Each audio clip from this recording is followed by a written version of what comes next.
दोस्तों, आज की कहानी एक सच्ची घटना पर आधारित है। कैसे एक पत्नी ने 8 साल तक अपने पति को बेवकूफ़ बनाया, उसके नाक के नीचे रंग रंगलियां बनाई।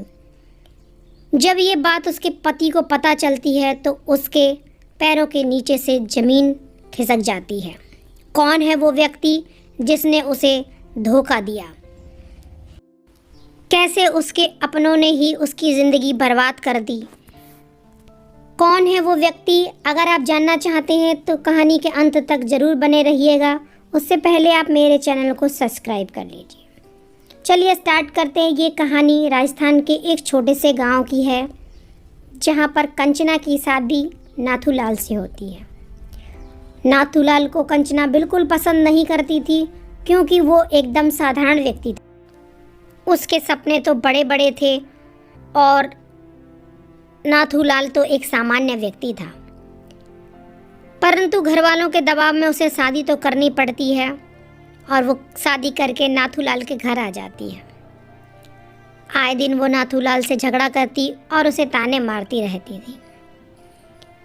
शादी के 8 साल हो गए थे और उनकी एक छोटी सी बेटी थी, फिर भी वो उसे पसंद नहीं करती थी।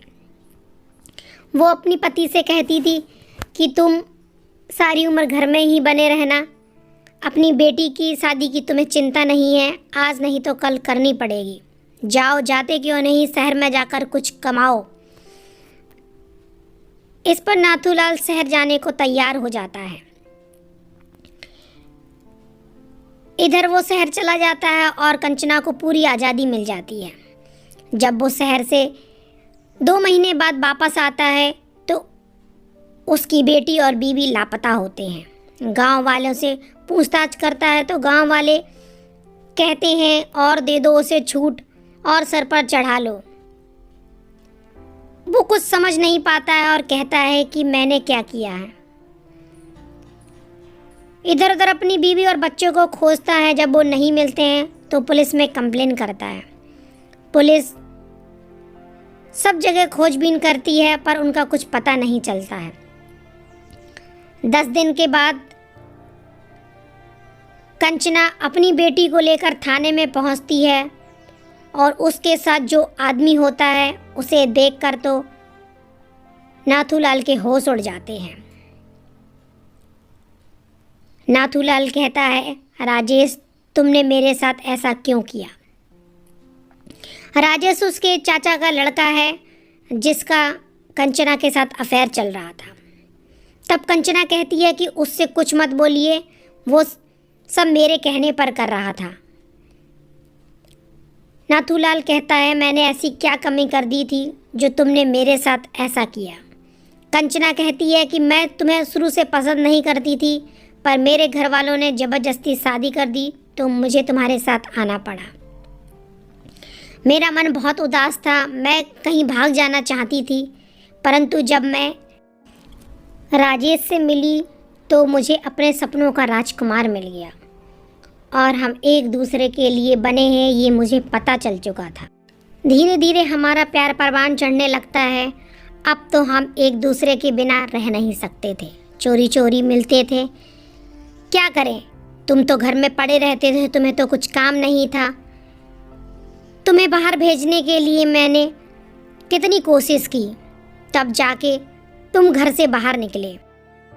इस पर नाथूलाल कहता है, तो मेरी बेटी क्या मेरी नहीं है? इस पर कंचना कहती है, बेटी तो तुम्हारी ही है। नाथूलाल उसे गले से लगा लेता है। वो अपने पापा को पाकर बहुत खुश थी। कंचना कहती, तुम्हें अपनी बेटी रखनी है तो रख लो, पर मैं तुम्हारे साथ नहीं जाऊंगी। पुलिस वाले उसे बहुत समझाते हैं पर वो किसी की नहीं सुनती है।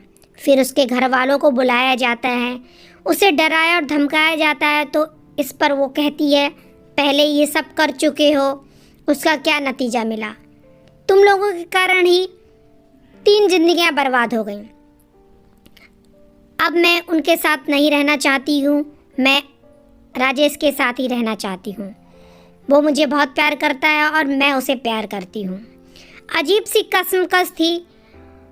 नाथूलाल कुछ नहीं कर सकता था। वो उसे मनाने की पूरी कोशिश कर चुका था। उसे पता था उसकी बीवी उसके साथ नहीं रहेगी। वो पुलिस वालों से कहता है कि आप उसे जाने दो, मैं अपनी बेटी के साथ बहुत खुश हूँ।